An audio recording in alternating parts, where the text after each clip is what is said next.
Well, welcome to this week's Southend preview.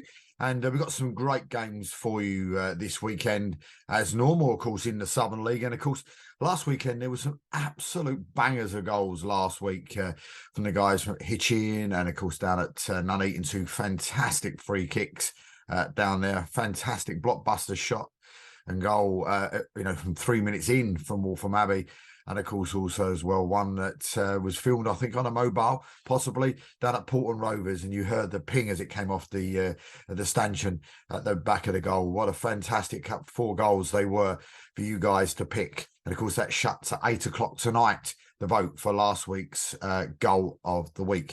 This week, our main game this week that we're going to be focusing on this week, of course, is going to be happening down not too far from me, down at Cabershots in Waltham Abbey in the Central Division. And it's Waltham Abbey against that express train that has turned into Cirencester Town, who are absolutely flying at the moment. So it's Waltham Abbey against Cirencester. Last time they played each other, it was 3-3 draw. So looking forward to talking to both the managers of Waltham Abbey and Cirencester later on in the show. But we'll start the show as we normally do. We'll quickly go through all the games that are going to be taking place this weekend. And of course, we'll start off with the Premier Central. And it's AFC Rushden and Diamonds in 22nd. They will take on 15th place Barwell at the Hayden Road Sports Ground. Bashford United, they're in 13th. They're taking on Bromsgrove Sporting. They're in 14th. That's down at Mill Street Playing Fields.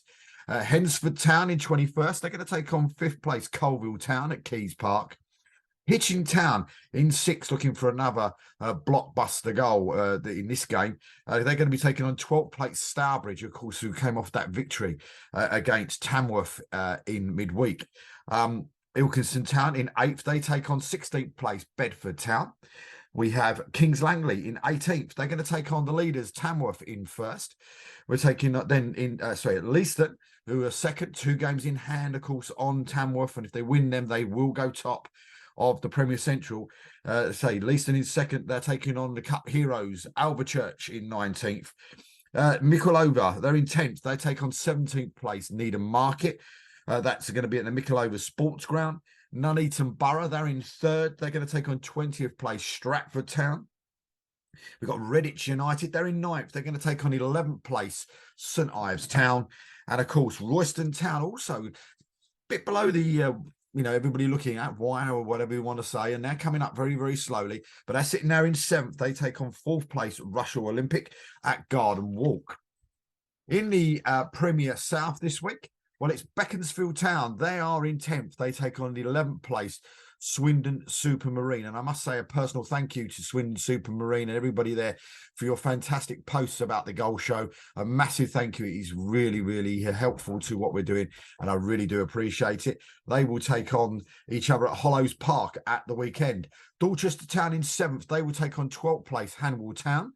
That's at the Green King Community Stadium. Gosport Borough, they're in 15th. They're going to take on 2nd place Truro City. Hendon are in 19th. They're going to take on 20th place Winchester City. Merthyr Town, they're in 8th. They're going to take on 3rd place Chesham United. Met Police in 6th at Invercourt. They're going to be taking on 13th place Tiverton Town. Northley in 22nd. They're going to take on 18th place Harrow Borough. Plymouth Parkway in 16th. Some fantastic videos and from their own channel that's coming through. They are absolutely superb. They will be taking on 21st place Hartley Whitney. Sorry, I lost my place there where we were. 21st place Hartley Whitney. Western Supermare in 1st. They're going to take on Hazen Yedding in 9th. What a game that's going to be. 2 real powerhouses in the Premier Central taking on each other at the Optima Stadium at the weekend. And of course, to finish off, Yate Town in 17th. They're going to take on 5th place Paul Town. In the league that surrounds my sort of area where I am, the Central Division, we've got Aylesbury United in 17th. They take on FC Romania in 18th. Barton Rovers in 19th. They're going to take on 1st place Berkhamsted, who are still going like an absolute train. And of course, they came back with a 2-1 last-minute goal against Waltham Abbey last weekend to stay top, or to increase the top place there in 1st place down at Luton Road. Biggleswade in 2nd, chasing Berkhamsted hard. They're playing 15th place Hertford Town. 13th place Hadley. they're going to take on 12th place Biggleswade Town. Highworthy Town, they're in 16th. They're going to take on Welwyn Garden City, who are in 8th. Tame United, who are in 14th. They're going to take on 5th place Kidlington down at the Meadowview Park Stadium. Waltham Abbey in 9th, as we said, down at Cabershots, take on 6th place Cirencester Town. Walthamstow in 10th, they take on 7th place AFC Dunstable. And 3rd place, we're on a bit of a wobble at the minute. They're taking on 4th place Didcot Town at Woodson Park. Then in the South Division this weekend, it's Bashley. They're in 11th. They're going to take on 14th place Welland Rovers. Bidford Town in 18th. They're going to take on 15th place Larkhall Athletic. Bishop's Cleeve in 13th. They're going to play 5th place Tavistock Bristol Manor Farm. They're in 17th. They've got the unenviable task of taking on Sholing in first. Of course, we've got the 3 points against second place AFC Totton in midweek, and you're going to be able to get to see the goal in that game in the goal show next week. Exmouth Town in 6th. They're going to take on 20th place Slimbridge. Hamworthy United in 4th are going to take on Froome Town in 12th. Leamington Town in 19th are taking on 8th place Evesham United. Paulton Rovers in 7th take on AFC Totton. They're trying to bounce back from that defeat, of course, to Sholing in midweek. Westbury United in 10th take on Cinderford Town in 16th. And finally, Wimborne Town in 3rd take on Melsham Town, who are in 9th. So there's some fantastic games to be played at the weekend. Please make sure you get yourself out there and go down there and support your local side. And of course, also as well, of course, with the YouTube channel, please, if we can, spread the news, get your fans, get your players, get your directors subscribing to the YouTube channel and watching the content that's coming up on the YouTube channel. Can officially announce now we're no longer 3rd out of the 3 Trident leagues. We've moved up to 2nd, and we're now chasing the Northern League very, very hard. Only about 100 subscribers away from being the top league of the Trident leagues. For subscribers on YouTube. So keep getting those subscribers for us and get them on there. And please make sure, also as well with the goal show, home or away, please make sure you send your goals into Jason Mills at the office. Of course, games played at the weekend, got to be there by 7 o'clock on a Tuesday. And midweek games by 8 o'clock on a Friday. So please make sure that you get those in by the deadline to him. And please make sure we're sending in the match goals if you can. Instead of just your own goals, let's see if we can send in the whole match goals, which makes my life a little bit easier trying to stitch everything together late on a Tuesday night. But a massive thank you for all the support that you're giving the shows. I really, really appreciate your time, your effort of watching the shows, and hopefully you are enjoying those. But we're going to leave you now. We're going to leave you with the interviews today, of course, with Billy Holland and from Waltham Abbey, and John, of course, from Cirencester. Hope you enjoy, and we'll see you all next week. Well, joining us on the South End preview this week is, a club that I know very, very well, because there's no more than probably less than a mile away from where I'm sitting at the present minute in time. And, of course, he's my hometown club, Waltham Abbey, and, of course, their joint manager, Billy Holland. And Bill, it's lovely to meet you first and actually get to speak to you, because it's normally Mr. Spencer that I get to speak to. Yes, I'm normally the one on the other side of things. Michael deal with it. But I mean, now he's a big wig and, managing at Leyton Orient. I suppose he's letting you loose on some of the media stuff now, is he? Yes, he's always seems to be busy. He always seems to be busy, so he's asked me to do today. Yeah, I mean, with the game at the weekend, of course, you've got Cirencester, and it's going to be a tough old game against a really good side that have, started off poorly and then sort of really have sort of come on like a little bit of a train over the last month or so, and sort of shot right up there into those around the sort of area you are yourself and playoffs as well, looking for that playoff spot as well. And how tough is it going to be? Cirencester, first time we played them, obviously they was on a bad run, to be fair, when we went down to them. We know what we're up against. They're very, very strong, very physical, very direct, and they play off your mistakes. So I'm aware of that. We just that's our issue at the minute, making 1 or 2 false errors and getting punished. When you play the better teams, that's what happens. And when you started off the season, though, Bill, what was you expecting from the side? Was you expecting playoffs and pushing up there or automatic? What was you expecting? Because you a young side. What was you expecting from it?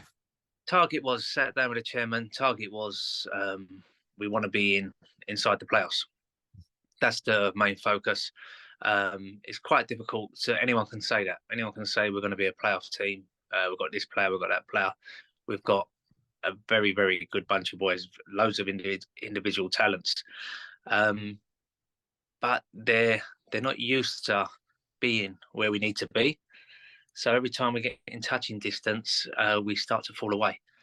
So we're looking to be inside that top 5, but getting there is another story.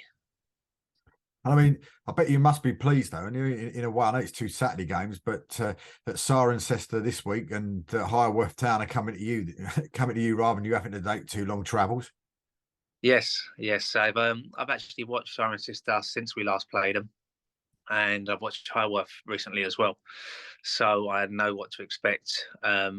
We're working through it on Tuesdays, Thursdays, to kind of to adapt to what they're going to bring and try to exploit where we find their weaknesses are. When you saw Hireworth, was that down at Ware? That was down at Ware.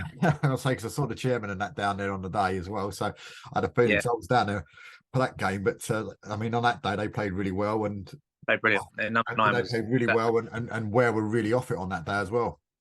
Yeah, do you know what? I just think unless Ware wasn't on it, but I think they suited our Hireworth play. They play into their big 9, who doesn't run in behind, and Ware give you space in them kind of areas, and they exploited them. They really did. And the 9 looked decent as well, didn't he? On that day, he did really look like a looked a well beater. I'm not looking forward to seeing him. I know that much. Well, I mean, yourself though, are you still playing as well? Are you still sort of in a playing role as well? I'm slowly coming out of the player role. I had an injury. We had 4 or 5 injuries, so I kept on playing while I was half injured, and then it's kind of at my age, it kind of takes a long time to get back. I do want to play, but when I've trained boys, how good they are, how sharp they are, they're a different level. But they how good they are on the ball is how bad they are off the ball. That's the new kind of academy footballer that I'd say. And is it? I suppose are you sort of like the wise? Well, I won't say wise old head, but the wise head, shall we say, that's been there and done it, and sort of helping these youngsters out. Is that another reason really why you'd like to get back on that pitch, just to sort of be there to sort of help them out and almost telling them where you want them to go? Yes, it's really difficult to be manager and to be a player. It's a real hardship, and that's why I always say to Michael when I got the chairman offered me the job, I said, "You can be the manager." I said, "I need someone beside me." I said, "I can't play with these young men, then drop them, and then play with them, then drop them from the squad, and then substitute them off while I'm playing." I said, "It's too difficult. Let me bring someone in who will kind of work with me, and we can work as a team." And that's what we done. Put Michael in, put Spencer in, and this year we've added a goalkeeper coach as well. So the team off the pitch is improving as much as it is on the pitch. I mean, the club as well. The club itself. I mean, I remember back in the days when I was sort of youth chairman down there, and you'd get to sort of this sort of time of the year, and you wouldn't play for ages. Do you know what I mean? Because every game was called off. Yeah. But the chairman and that down there now, and what he's done for that club is incredible, isn't it? What they've done for the club, the hierarchy of the club, because the pitch now is like a carpet. It's better than some of the 3G services. Yeah, it's brilliant. John takes a lot of pride in his pitch. He won't let us on it in pre-season. I know that much. But yeah, he does. And you know what? He's a man of his word. He kind of sticks by what he says. He'll offer you a chance, and he said, "Yeah, if we there or thereabouts, and whatever you need, come see me." And he's always there for a conversation. We speak weekly on where we need to improve, what we're happy with, what we need to improve training wise, facility wise, etc., to be at the top end of this table, because it's a difficult table to get up to. Oh, without a doubt. I mean, you can see that with the likes of like a bigger side, like one of your local rivals in Harlow, of course, no longer there anymore as well, and falling away from it. And you can see some big sides in there, and it seems to me to be every year that I've seen since, like, the likes of the Abbey and Ware and everybody have been in the Southern League, every year it seems to get tougher and tougher and tougher. Yes, it's a man's league, if that's you'd call it. It's very January comes, December comes, it's a fight. It's a dogfight. It's balls in the air. People play on your mistakes. People play in behind you. The North was a lot more. It had to look prettier. Mm. If the Southern League, its results matter more than type of play, style of play. Yeah. And I So mean, you have to adapt to that. what type of, he's on the pitch sort of side of it. Is Reno looking after it well, is he? Yes, he's down there every day. I don't know what he does down there, but he's down there every day, really. He comes. I see him quite regularly. And he's always telling me that he's just finished and he's just finished with the pitch and he's done this and he's done that. But top man, Reno, I must admit. So he used to work with his lady wife. Okay, really, yeah. It's it's a nice family-based club. To be fair, I've been there for as long as I can remember. I've been there, and probably 20 years ago when they, I think it's 15 years ago when we got promoted. Mm. And it's the type of club as well, though, isn't it? As well, that it needs that. It almost needs the council to come over and go, look, guys, we found you another place to put it, so that you can make the. How can I put this? Make the ground sort of bigger. Do you know what I'm trying to say? Because we're stuck between the graveyard, aren't you, on one side, and you're stuck with the sort of the brook on the other side. So you can't sort of, John can't say to you, well, we're going to put a nice big stand up there on that left hand side or whatever else, because you just want to see that. The actual town of Waltham Abbey look at their club with pride. Do you know what I mean? And actually say, well, look, we've got a spare piece of land here. We're going to move you to there, so that you can actually end up with, like a better stadium, shall we say, than what you've got. I mean, not that I'm saying it's poor, but you know what I'm trying to say. It's that type of thing for me that I felt over the years that, the pride that everybody should have in this town for the club. When I think a lot of people have. You just want to see it being able to have better facilities but the better facilities is maybe moving it somewhere else, possibly. Because we are limited for space. There's space to the left of us. The chairman constantly working to try to improve, but as you say, there's only a certain amount of space. So with that amount of space, we can't add anything, because even the chairman he wants our own training pitch next to it, so we can kind of stay off the pitch and kind of train and use our facilities, our physio room that we've had recently built, our changing rooms, etc., etc. So he does look at this, and if we could, and you say like a big club in our level league is someone like Harlow, someone like where they've got everything on site, so they can constantly train as much as they like there. We're limited to that. But for me, Waltham Abbey a bigger club than all of them. Do you know what I mean? It's that type of thing. Well, let's give them that opportunity and see where they can go, because I think I'd be quite excited about it. I think as somebody that would come down there, because you especially with the chairman and that you've got and the committee that you've got now, that would look after it, and I can imagine what they've done for the club at the minute, with the new stand behind the back of the goal, as you said, the new bits and bobs. You've done physio room and referees room and all that sort of stuff on that side. What could he do if he had the space? It's mind-boggling. Yeah, and he would as well. He would. He actually loves the club. He really does. And that's the thing. Everyone who is involved with the club, they do love it. It is a very family-based club. We're slowly getting our numbers through the gate to kind of get it out there, because Waltham Abbey is quite a big area, and everyone I speak to that used to play for the Abbey, that used to watch the Abbey, they still talk about our results. They still keep an eye on it. As soon as we start moving up that table to them closer to playoff positions, I know we're not far away, but as soon as you start to get in there, that where we haven't been, the gate will get bigger and bigger. And that's the exciting thing. Of course, then there's the other rogue as well that you have to deal with, possibly not as much as the others. Of course, Mr. Hodges. Mr. Hodges, yes, I've known Hodges for some years. Used to be the main secretary when I was first there. But he's always sunning himself over in Spain now, isn't he? Yes, he's trying to get our end of season booked for the team. What, in Lineker's bars? In Lineker, over in Ocean Club. Happy days. That'd be all right, wouldn't it? Yes. Need to get to that playoffs. Trying to get the chair. So talk to us a little bit about the actual club itself. And I mean, tell us a little bit, going into the game at the weekend, injury wise and stuff like that. How are you set up? You got Cirencester visiting you with a full strength side, this weekend? We're probably one, maybe two bodies short of a full size. We haven't had a full squad since we've been there. We've been picking up injuries. We've got a couple of players coming back. We've had Richard Asamoah, was our main man, and then he went away and he got ill and he was missing for 6 weeks. So we're slowly getting him back up to fitness to kind of be ready for these kind of games. We got a new signing, Benjamin Baker from Kempston. He's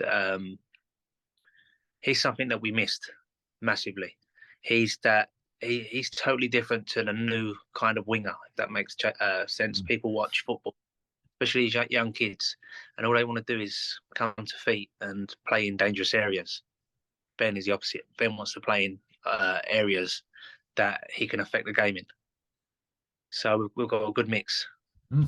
I mean, how difficult do you find it now? You know, when he was in sort of the South, what was it called? Was it called the South Central in the Isthmian League and the North League, and now in the Southern League? Has that been difficult to get players, or have you managed to keep the same sort of players because of the journeys? You're going in a different direction to what you did with the Isthmian? It's harder. People make excuses. The Southern League break it down for you. The travelling ain't as much, or it's just a little bit lower, but they don't realise the most of our attraction, the players we live, are where the north is or where the central is. So we do lose players. We did lose players on the strength of that. We had players signed at the beginning of the season, and because we got the other season, because we got moved to the Southern, they decided not to come with us. So it's a constant. You have to go around the league that you're playing in, learn it, find out the better players in it who are reasonably 45 minutes from our club, and try to back them. And that must be a real hard thing. You say you got a new player coming from Kempston and stuff like that. So maybe before, where you were maybe looking in that pool of, you know, around the Aveley area and the Whittams and all that sort of area now, like where you might have known the player base. I suppose it was a learning curve for you and Michael as well, because as soon as you go into the new league, you've got to almost get a new black book almost, if you know what I mean, of players' name. Definitely. It's really opened our eyes to different players, to different teams that we never knew was about. And it's kind of, if anything, it gives you better options, because I know the majority of the players in the north. I know some in the South Central. Now I've got to know these ones. Yeah. When you put it all together, there's a real kind of good mix that you can pick from. Well, talk to us about last Saturday's game, because I mean, of course, in week one of the goals program for the Southern League, one of your players, of course, was in there with a great team goal, and I thought it was probably one of the best goals out of the four, in all fairness. You know, in a great goal there, and of course, in week two, of course, it was where you've had your goal on the weekend against Berkhamsted sort of gone in there as well for goal of the week as well. But that was some ping, wasn't it? Yeah, it was. I spoke to him last night training, and he said to me, "I don't think I'll hit it that good again." Fell perfectly, and Laces went through it, and it went top corner. Yeah, that's a goal from a player that normally scores inside the box. So it looked like it just went straight through the goalkeeper, because the keeper just had no chance of it whatsoever. No, by the time the goalkeeper moved, it was already in the net. Yeah. So with that game at the weekend, the one that's just gone past, was taking on Berkhamsted, which were like, you know, the leaders and going like a train at the minute. It just don't seem. I mean, was you happy with that performance going into this weekend? Parts of it was happy with. The boys always come off the pitch shattered. They always give you 100%. It's the small details that will lose you games against the big teams. It's that we get tired, we get sloppy, we get deep, we don't defend correctly from set pieces, and when you play against good teams as they are, they will take advantage, and that's what happened. 92nd minute, I tell my players how I expect them to mark in the box, as that was one of my strengths, attacking a ball from across. So I'd always show them how to deal with that, and they get tired, they forget, or they don't do as asked, and then a point would have been a great result. And then you see the opposition manager running down the touchline like Jose Mourinho. Yes, yeah, him celebrating. But listen. I mean, how much? What for you? Dangers for the weekend with Cirencester? I mean, what is? I'm not expecting you to tell us your complete plans, but I mean, what do you feel? For Waltham Abbey, facing Cirencester, what do you think the dangers are? How strong they are, how direct they are, how well they do. They start from minute 1 to minute 90. They won't change much. They will keep on working on your mistakes, and they will keep putting the ball on you, and they will carry on doing it and doing it and doing it. So they are they're fit, strong, and they fight for every minute they're on the pitch. So they're a very hard task. When we was 3-1 up away from home, when we was there, they never give up. So I expect the same this weekend. I mean, with it though, I mean, would you say that if you was a betting man, would you say it's them the favourites, you the favourites? Where would you go? Where would you be with that? Current form, if I was a neutral, I would say they are probably slight favourites with the run they've had. They've picked up probably in the last 7-8 games more points than us. I'm sitting on my side of the fence. I always fancy us. I always fancy us to go and do a job. And looking at the table, I mean, last question before we let you go, Billy. But I mean, looking at the table, sitting in 9th, but you've got 2 games in hand on some of them. Biggles wage, you've got 3 games in hand on Biggles wage. You know what I mean? But you're only sort of 6 points outside that playoff spot, and it's not impossible to get there. It's not out of reach, but I tell my team to not concentrate on playoffs till you're there. They can't keep on talking about, oh, we're a playoff team. You're not. Unless you're in that top 5, you're not a playoff team. So till we get there, then we will kind of work on how we're going to stay there. Firstly, we've got to start putting some better results together to keep us there, like to get us there.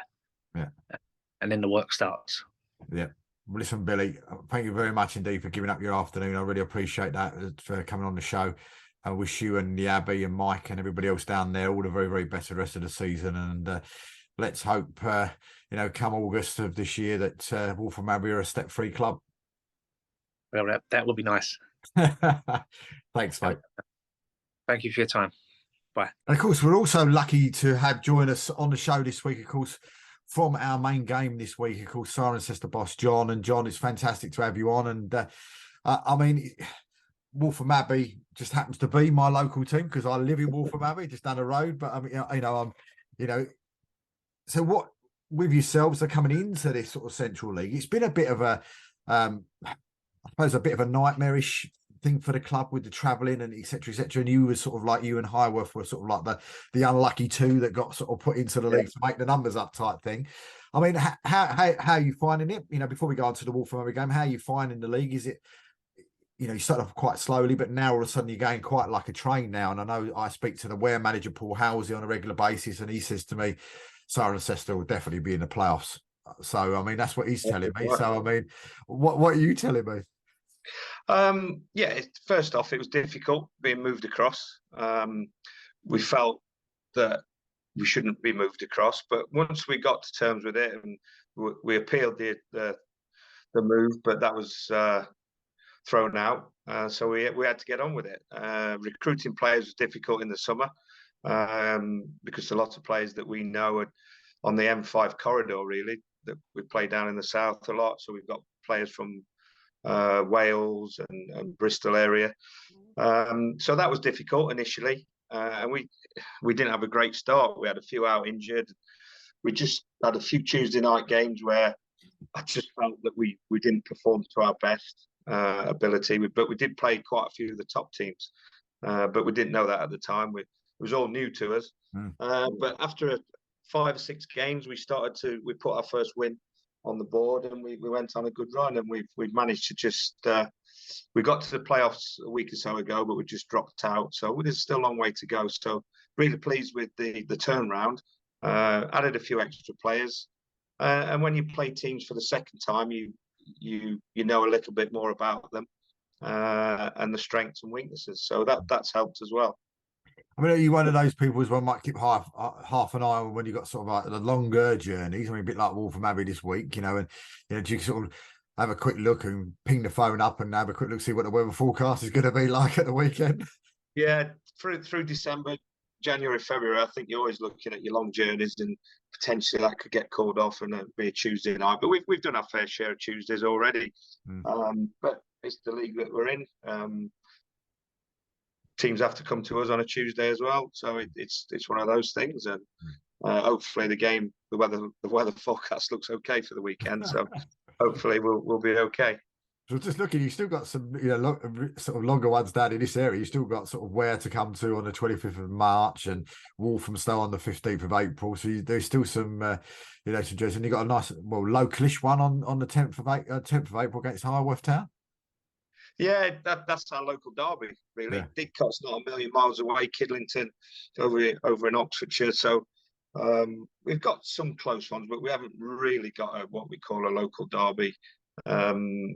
But again, we're in the league that the FA decided to move us, and we'll get on with it. And it's quite interesting going to different clubs, because last year we probably played against the same teams for the last 5 or 6 years, and I won't say it gets stale, but you sort of know the result before you turn up, because you know what they've got, they know what you've got.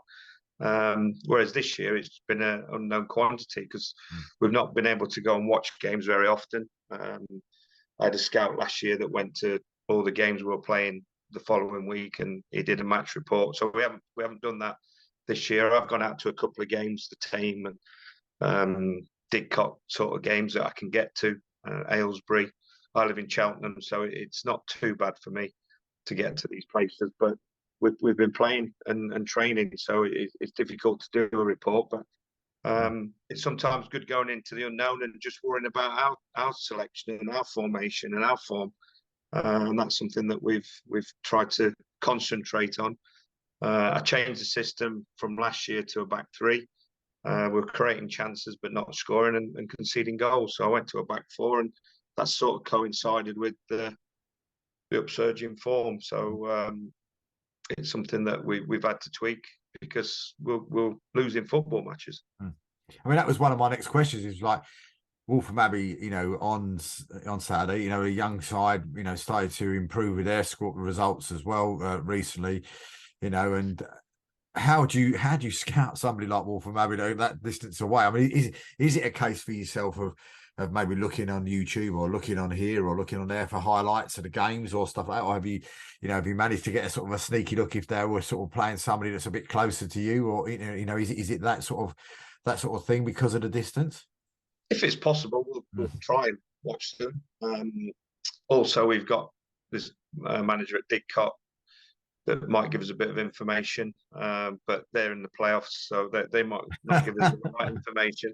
No, they're pretty good there, and little notes here and there that we need. But I think at the level, I think it's what we do on the day, and it's like Waltham Abbey. If they perform, they'll get the result. If we perform, we'll get the result. And looking back on our previous encounter, we drew 3-3 at our place. We were 3-1 down. They had a player sent off, which did change the game slightly. So they'll be going into the game confident they can beat us. And the form that we've been in, apart from the last couple of games, we're going into it full of confidence as well. And the pitch itself, I mean, I don't know if you know much about the pitch. I mean, years and years ago, you would probably be visiting them on a Tuesday night, let me tell you. But now the actual pitch down there is absolutely incredible. It is a grass pitch, as you know, but it's the pitch down there. I mean, I don't often get to Waltham Abbey, but the actual sort of pitch down there is literally like a carpet. It is the chairman down there's done an incredible job, with the pitch and the whole surrounds. It's a completely different looking club to what it looked like sort of maybe 5-10 years ago when I was involved in the club. But as I say, you're in for a treat with the playing service, because the playing service is an incredibly fantastic grass pitch. Well, we've got 3G, which is kept to a very, very high standard. So we train on that weekly, play on it every other week. So we when we play away, especially this time of year, your game sort of changes slightly. You play a little bit more probably down the sides rather than to feet. But if it's a nice pitch, hopefully it'll bring up a good football match between the two sides. Well, I always travel home from work over a bridge, and you see it from the M25 bridge as you go over the bridge, and it looks like a 3G surface from a distance. It looks that good, you know what I mean? And I say years ago it would look more like Brighton Beach than a 3G pitch. Do you know what I mean? But it's a fantastic, little quaint little ground. You know, you've got a brook one side and you've got a cemetery the other side, believe it or not. But it's it's a fantastic little ground, and you'll certainly enjoy coming down to this neck of the woods at the weekend. But I mean, injuries wise and stuff, I mean, are you sort of up and sort of 100% fitness going into the game at the weekend, or have you got to sort of look at stuff on maybe Thursday night if you're training Thursday night to have a look to see what and where you've got players? And does the journey make a difference to who you might have in the squad than not? No, the journey doesn't make any difference. We've got 2 suspended, which a big loss, 2 key players. We've got a couple injured as well. So, but that's part and parcel of football. We know that teams that we're playing against, they might have a few out or injured or stag doos or whatever it is at the level. The journey doesn't matter. We'll take a squad regardless on travelling. But we'll put a strong 11 out, and hopefully we can come away with the points. Oh, I mean, the form guide, I'm just looking at the form guide, last 6 games. And I mean, you're sitting there 13 points in the last 6 games. Only Berkhamsted have got more points than you, because they've got a 6 out of 6. But I mean, Waltham Abbey, I think Waltham Abbey down in 14th, they've only got 6 from 6. So, form says that it's going to be an away win at the weekend.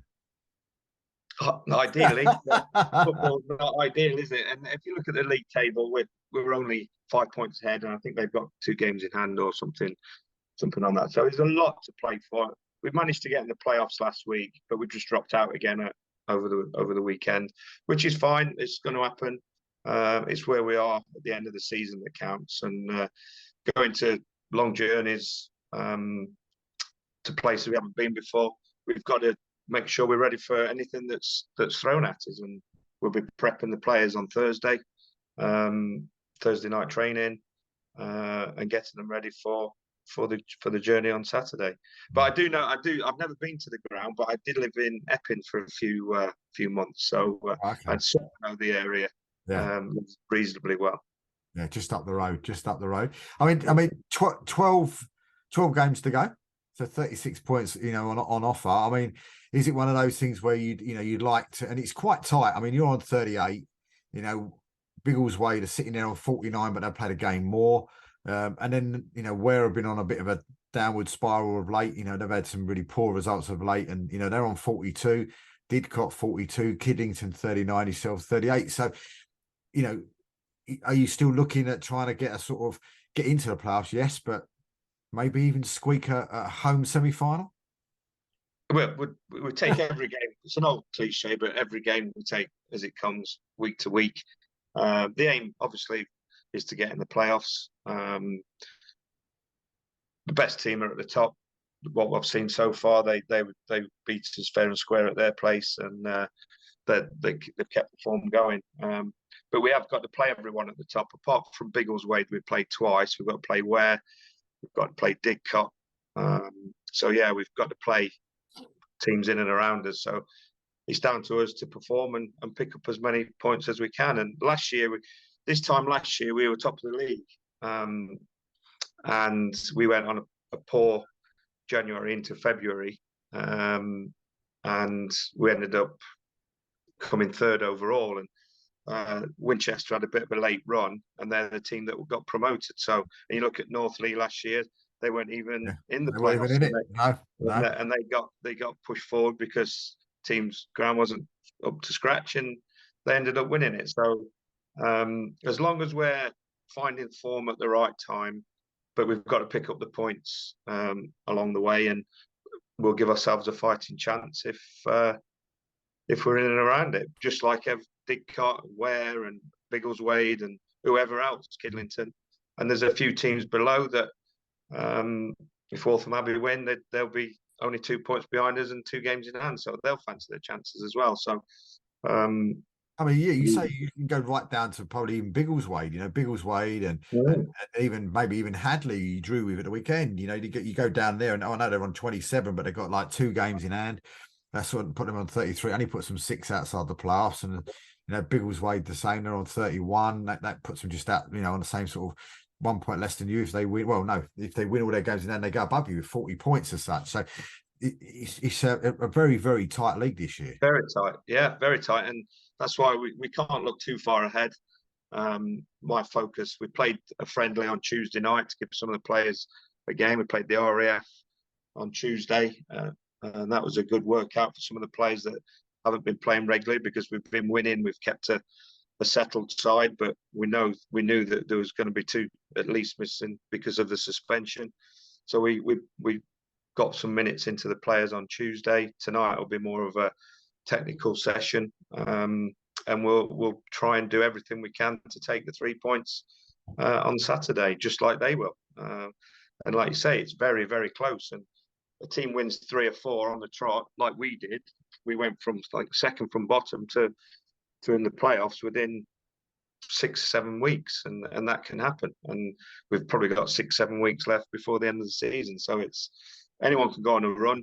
Just hope we can sustain the run that we've sort of been on. We're going to have some hiccups along the way. That's football.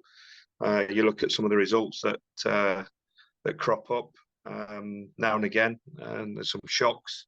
But we've been in this sort of level enough to know that any team can beat anyone on the day. I mean, let's go on the real positive. Glass completely full, shall we say? Cirencester get to the playoffs, and you get through, and you win the playoffs, and you go. How's the club set up? For people that don't know Cirencester, a bit like myself. I mean, is Cirencester set up for Step 3 football, or is there work to be done to get into Step 3 football? No, it's all ready. They were there probably 4 years ago, maybe 5 before I've been there 3. They've been there up and down a couple of times over the last 8-9 years. The ground's fantastic for the standard.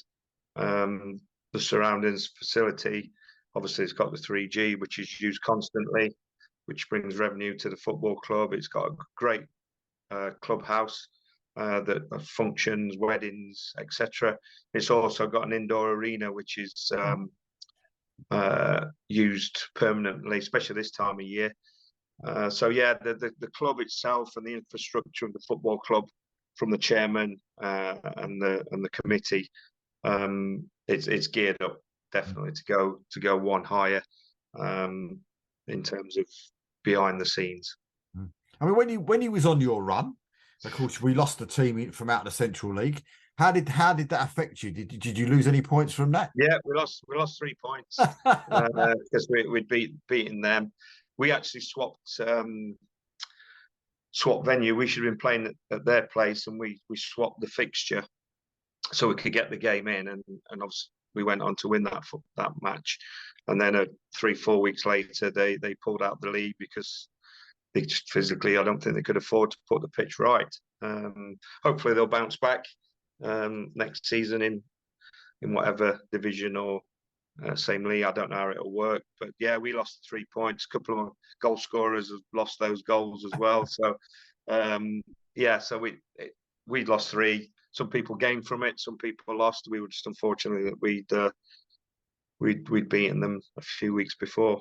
I mean, I know Paul Halsey said to me, he was quite pleased because he lost to Harlow. So, of course, straight away, he was plus 3 points on everybody else in the playoffs. Yeah. He was quite happy with that. But, of course, his results have gone a bit, through the downward spiral late, and that sort of lost him a few more points. But, again, I mean, with Cirencester itself, though, I mean, if you say you got players all over the place, how difficult is that to try and recruit players from being in, the sort of like the South Division last year, then moving over to the Central Division this year? And, 1 minute you think to yourself before the constitutions come out, you're looking and thinking, well, I've got a great squad here. This is fantastic. We're going to go again this year and hopefully not have the hiccup in January time and get promoted. And then the constitution comes out and you go, I'm missing from the South Division. Where have I gone? And then all of a sudden you've been swapped into the Central. and then other players then come up to you and go, "Oh, sorry, John, but I can't travel all that way, or I can't do this, or I can't do that for work reasons." How difficult was that sort of, I don't know, 3, 4, 5 week period for you and for the club just to try and recruit the players? Definitely. To retain the players we already had was difficult. As I've said, we've got players who live in Wales. So when we played down the south, we'd pick them up en route, and they'd be an hour less than us travelling. But now they're an hour to get to Cirencester, and then they've got the journey, whatever that may be, after that. So there's 3 now that travel in from that Chepstow sort of way, so just over the bridge. But they showed a commitment, and my deal with them was, when I can give you a night off in terms of a Tuesday, if we haven't got a game, I'll do that as much as I can. But it's a close-knit changing room. We did miss out last year in the playoffs, and we wanted to try and put that right. And the players that have committed this year, I lost a couple, but overall we retained most of the squad, and I've managed to sign a few players from elsewhere as well. But your net's got to be more towards Oxfordshire now for recruitment, and because the Oxford clubs haven't been in the South Division for a while in terms of Didcot, Kidlington, Northley. You lose track of who they've got player-wise, recruitment, because when they were in the league, you were touching into Oxfordshire, so you could go and get players from Northley or Kidlington or Tame or Didcot, but they've been out of the league for 3 or 4 years, so you lose touch. And we've got to get back in touch if we're going to be in this division. But hopefully, if things go well, we can try and get promoted. So you had that little black book in one hand, you had to throw it away and try and find another new little black book and try and write a few more names with it. Yeah, and like I say, the hardest job and the first job was to recruit the players that we had from last year. And once we got the captain signed and got the nucleus in, everyone else sort of followed. Well, if he's coming, we'll have a crack at it this year. And then after a very, very poor start, it was like, oh, here we go. But fair credit to the players, they've turned it round. And I do demand off them, but they perform to the highest of their abilities. And when we perform, we win football matches, which is we've shown. No, absolutely. Listen, John, I really appreciate you coming on, and do really wish Cirencester all the very, very best the weekend. Of course, also as well for the rest of the season as well, and hope all the dreams for Cirencester come true and you get up there into that step 3 for next season. But a massive thank you for joining us on the preview programme. And as I say, all the best for the weekend, and for everybody else, thank you for watching, and we'll see you next week. Cheers.